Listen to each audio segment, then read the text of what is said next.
Hello friends, the reading Windows में आपका स्वागत है। आपने कभी सोचा है कि जिसे हम इंटेलिजेंस कहते हैं, वह सच में इंटेलिजेंस नहीं होती, या वह सिर्फ एक अच्छा मेमोरी सिस्टम होता है जो फैक्ट्स, फॉर्मूलाज और दूसरों की बातें याद रखता है? क्या सच में इंटेलिजेंस का मतलब सिर्फ मार्क्स, डिग्री और लॉजिकल अवेयरनेस और आंसर देना है, या फिर इंटेलिजेंस कुछ और है? कुछ ऐसा जो किताबों में नहीं मिलता, कुछ ऐसा जो तब पैदा होता है जब आप सच में जागते हैं। और यही सवाल हमें गहरी यात्रा पर लेकर जाता है। ओशो की किताब इंटेलिजेंस के अंदर, जहाँ इंटेलिजेंस को एक बिल्कुल अलग नज़रिए से समझाया गया है, एक ऐसी क्वालिटी के रूप में जो आपके अंदर पहले से ही मौजूद है, लेकिन जिसे आपने धीरे धीरे खो दिया है। सोसाइटी की कंडीशनिंग, फियर, एक्सपेक्टेशंस और कंपैरिजन के बोझ के नीचे। ओशो कहते हैं कि हम बचपन में नेचुरली इंटेलिजेंट होते हैं, क्यूरियस होते हैं, सवाल पूछते हैं, हर चीज़ को एक्सप्लोर करना चाहते हैं। लेकिन जैसे जैसे हम बड़े होते हैं, हमें आंसर्स सिखाए जाते हैं, सवाल नहीं सिखाए जाते। हमें बताया जाता है कि क्या सोचना है, कैसे सोचना है, और धीरे धीरे हमारी ओरिजिनलिटी ख़त्म हो जाती है और यही इंटेलिजेंस मरने लगती है। क्योंकि इंटेलिजेंस का असली मतलब अलाइवनेस होता है, एक ऐसी जागरूकता जो हर पल फ्रेश हो, जो किसी पुराने पैटर्न में बंधी ना हो, जो हर सिचुएशंस को नए तरीके से देख सके। लेकिन हमारा माइंड इतना भरा हुआ है पास्ट नॉलेज और बिलीफ फियर से कि उसमें क्या नया देखने की जगह नहीं बचती। ओशो कहते हैं कि इंटेलिजेंस इंफॉर्मेशन नहीं होती, इंटेलिजेंस अवेयरनेस है। और अवेयरनेस तब शुरू होती है जब आप अपने माइंड को ऑब्जर्व करना शुरू करते हैं, जब आप अपने थॉट्स को बिना जजमेंट के देखते हैं, जब आप नोटिस करते हैं कि आपके रिएक्शंस ऑटोमेटिक है, अनकॉन्शियस है। और जैसे ही ये अवेयरनेस बढ़ती है, आप धीरे धीरे रिएक्शन से रिस्पॉन्स की तरफ बढ़ते हैं। और यही ट्रांसफॉर्मेशन है, यही इंटेलिजेंस की शुरुआत है। यह किताब बार बार हमें समझाती है कि इंटेलिजेंस कोई स्किल नहीं है जिसे आप बाहर से सीख सकें। यह कोई डिग्री नहीं है जो आपको मिल जाए।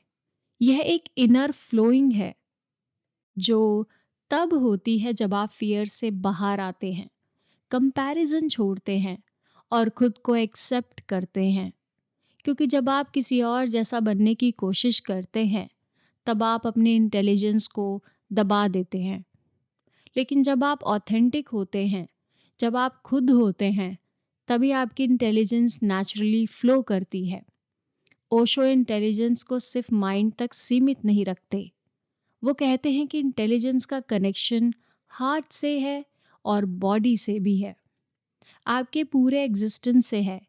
एक ट्रूली इंटेलिजेंस इंसान सिर्फ लॉजिकली करेक्ट नहीं होता, वह सेंसिटिव होता है, अवेयर होता है, फ्लेक्सिबल होता है। वह लाइफ को कंट्रोल करने की कोशिश नहीं करता, वह लाइफ के फ्लो के साथ फ्लो करता है। और यही फ्लो उसे क्लैरिटी देता है। यह किताब हमें प्रेजेंट में जीने की पावर भी सिखाती है, क्योंकि इंटेलिजेंस तभी काम आती है जब आप पूरी तरह प्रेजेंट होते हैं। पास्ट में जीने से आप मेमोरी में फंसे रहते हैं, फ्यूचर में जीने से आप इमेजिनेशन को खो जाते हैं। लेकिन प्रेजेंट में जीना, यही रियल इंटेलिजेंस है, क्योंकि लाइफ सिर्फ इसी पल में है। ओशो यह भी बताते हैं कि एक इंटेलिजेंट इंसान कभी ब्लाइंडली फॉलो नहीं करता, वह सवाल करता है। लेकिन यह सवाल ईगो से नहीं आता, यह सवाल अवेयरनेस से आता है। वह रेबल होता है, लेकिन किसी के खिलाफ नहीं होता, वह बस अपने सच के साथ होता है। और यही उसे अलग बनाता है। यह किताब हमें फ्रीडम का असली मतलब भी समझाती है। Freedom for fear, freedom from conditioning, freedom from borrowed minds and ideas. क्योंकि जब तक आप दूसरों की सोच में जीते हैं, तब तक आपकी अपनी इंटेलिजेंस कभी जाग नहीं सकती।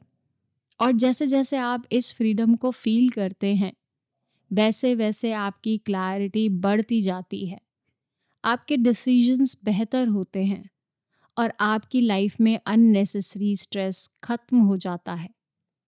ओशो कहते हैं कि इंटेलिजेंस साइलेंस में खिलती है। जब आप खुद के साथ बैठते हो, जब आप अपने अंदर झांकते हो, जब आप अपने थॉट्स और इमोशंस को बिना किसी जजमेंट के देखते हो, तब धीरे धीरे एक डिस्टेंस बनता है आप और आपके माइंड के बीच। और यही डिस्टेंस अवेयरनेस है, और यही अवेयरनेस इंटेलिजेंस है। और जब यह अवेयरनेस गहरी होती जाती है, तो आप देखेंगे कि आप कम रिएक्ट कर रहे हैं, ज़्यादा रिस्पॉन्स कर रहे हैं। आप कम कंफ्यूज्ड हैं, ज़्यादा क्लियर हैं। आप लाइफ को पुश नहीं करते, बल्कि उसे समझ रहे होते हो, जी रहे होते हो, महसूस कर रहे होते हो। और अगर इस किताब को एक एसेंस के रूप में समझा जाए, तो ओशो कहते हैं कि इंटेलिजेंस कोई चीज़ नहीं है जिसे आप कलेक्ट कर सकते हो। यह एक स्टेट है जिसे आप अवेकन करते हो। और ये अवेकनिंग तभी होती है जब आप खुद के जानने की जर्नी पर निकल जाते हो, जब आप अपने अंदर की कंडीशनिंग को पहचानते हो, जब आप अपने फियर्स को समझते हो, और जब आप धीरे धीरे खुद को फ्री करते हो। यह किताब आपको कुछ नया नहीं देती, बल्कि जो आपके अंदर पहले से मौजूद है उसे सामने लाती है। यह आपको नहीं सिखाती, यह आपको जगाती है। और शायद यही इस किताब की सबसे बड़ी खूबसूरती है, क्योंकि जब आप सच में जाग जाते हैं, तब इंटेलिजेंस अपने आप फ्लो करने लगती है, और तब आपकी ज़िंदगी बदलने लगती है, बिना किसी एफर्ट के और स्ट्रगल के, बस अवेकनेस के साथ। और शायद यही इस पूरी जर्नी का सबसे बड़ा ट्रुथ है कि इंटेलिजेंस आपके बाहर नहीं है, वह हमेशा से ही आपके साथ थी, आपके अंदर थी। बस आप उसे भूल गए हैं, और अब शायद आप उसे फिर से याद करने वाले हैं। और अब इस समझ को यहीं रुकने मत दीजिए, क्योंकि यही वह बिंदु है जहां असली में ट्रांसफॉर्मेशन शुरू होता है। क्योंकि हम रील्स के वजह से अपने दिमाग की कैपेसिटी को रिड्यूस कर चुके हैं। और जब ये बात सिर्फ शब्दों में नहीं रहती, बल्कि आपके अनुभव का हिस्सा बनने लगेगी। और ओशो समझाते हैं कि इंटेलिजेंस का असली फूल तब खिलता है जब आप अपने अंदर के शोर को देखना शुरू कर देते हैं, ना कि रील स्क्रॉल करना शुरू कर देते हैं। जब आप यह पहचान लेते हैं कि आपका माइंड लगातार बोल रहा है, पास्ट की यादें, फ्यूचर की चिंता, दूसरों की ओपिनियन, खुद की इनसिक्योरिटीज़, और इस शोर में आपकी असली क्लैरिटी दब जाती है। लेकिन जैसे ही आप इस शोर को ऑब्जर्व करना शुरू करते हैं, बिना उसे रोकने की कोशिश किए बिना, तो धीरे धीरे एक साइलेंस जन्म लेती है। और वही साइलेंस इंटेलिजेंस का दरवाज़ा है, क्योंकि साइलेंस में ही आप चीज़ों को वैसा देख पाते हैं जैसी वो हैं, बिना किसी डिस्टॉर्शन के, बिना किसी बायसनेस के। इसलिए ओशो कहते हैं कि सोसाइटी हमें एक फिक्स्ड आइडेंटिटी दे देती है, नाम, रोल, प्रोफेशन या बिलीफ, और हम उसी आइडेंटिटी में ज़िंदगी भर जीते रहते हैं। लेकिन इंटेलिजेंस तब जागती है जब आप इन आइडेंटिटीज से थोड़ा डिस्टेंस बना लेते हैं, जब आप खुद से पूछते हैं कि सच में मैं कौन हूँ। क्या मैं सिर्फ मेरा नाम हूँ, मेरा काम हूँ, या उससे कुछ ज़्यादा हूँ। और जैसे जैसे यह इंक्वायरी गहरी होती है, वैसे वैसे आपकी अवेयरनेस एक्सपैंड होती है। और यही एक्सपेंशन इंटेलिजेंस है जो इस किताब में बताया गया है। आगे ये किताब हमें यह भी सिखाती है कि कंपैरिजन इंटेलिजेंस का सबसे बड़ा दुश्मन है, क्योंकि जब आप खुद को दूसरों से कंपेयर करते हो तो आप अपने नेचुरल फ्लो से हट जाते हो। आप वही बनने की कोशिश करते हो जो आप नहीं हैं, और उसी कोशिश में आपकी ओरिजिनलिटी खत्म हो जाती है। ओशो कहते हैं कि हर इंसान यूनिक है, और इंटेलिजेंस तभी खिलेगी जब आप अपनी यूनिकनेस को एक्सेप्ट करेंगे। जब आप अपनी रिदम में जीते हैं, ना किसी और के एक्सपेंशन और एक्सपेक्टेशंस के हिसाब से। और इसके साथ ही यह भी बताती है कि फियर इंटेलिजेंस को ब्लॉक कर देता है, यानी कंपैरिजन एंड एक्सपेक्टेशंस दोनों इंटेलिजेंस के दुश्मन हैं। क्योंकि फियर आपको सेफ खेलना सिखाता है, रिस्क लेने से रोकता है, सवाल पूछने से रोकता है, और जहाँ सवाल नहीं होते वहाँ ग्रोथ नहीं होती। इसलिए इंटेलिजेंस के लिए करेज ज़रूरी है। सच को देखने का करेज, खुद को देखने का करेज, गलत होने का भी करेज। क्योंकि जब आप गलत होने से नहीं डरते, तब ही आप सच में सीखते हैं। और जैसे जैसे आप इस करेज को डेवलप करते हैं, वैसे वैसे आपका माइंड फ्लेक्सिबल होता जाता है, ओपन होता है, और ओपननेस ही इंटेलिजेंस की पहचान है। ओशो यह भी कहते हैं कि इंटेलिजेंस कोई सीरियस चीज़ नहीं है, यह एक प्लेफुलनेस से जुड़ी होती है। जब आप लाइफ को बहुत ज़्यादा सीरियस ले लेते हैं तो आप रिजिड हो जाते हैं। लेकिन जब आप लाइफ को एक प्ले की तरह जीते हैं, क्यूरोसिटी के साथ, जॉय के साथ, तब आपकी इंटेलिजेंस नेचुरली फ्लो करती है।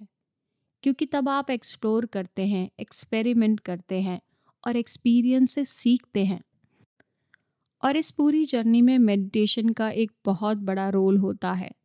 लेकिन मेडिटेशन का मतलब सिर्फ आंख बंद करके बैठना नहीं है, बल्कि हर मोमेंट में अवेयर रहना है, चलते हुए, बोलते हुए, खाते हुए, हर पल। और जब ये अवेयरनेस कंटिन्यूस होती है तो लाइफ खुद एक मेडिटेशन बन जाती है, और वही इंटेलिजेंस अपने हाईएस्ट फॉर्म में खिलती है। धीरे धीरे आप नोटिस करेंगे कि आपके परसेप्शन चेंज हो रहे हैं। आप चीज़ों को सरफेस से नहीं बल्कि डेप्थ से देख रहे हैं। आप रिएक्ट नहीं कर रहे, आप समझ रहे हैं।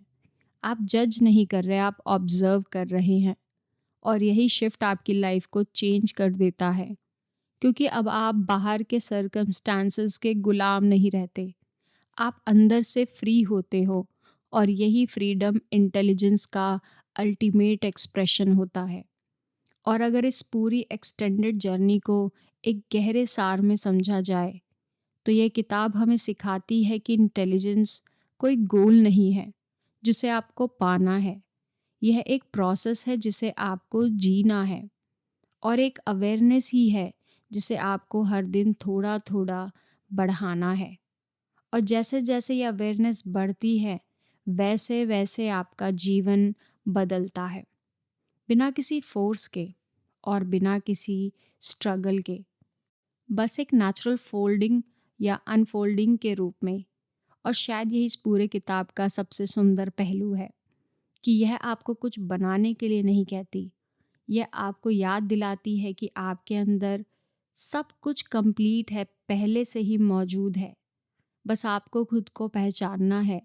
और जब आप खुद को पहचान लेते हैं तो इंटेलिजेंस अपने आप आपके हर थॉट, हर एक्शन और हर डिसीजन में दिखाई देने लगती है। और तभी सच में लाइफ एक कॉन्शियस, मीनिंगफुल और ब्यूटीफुल जर्नी बन जाती है। Thank you everyone.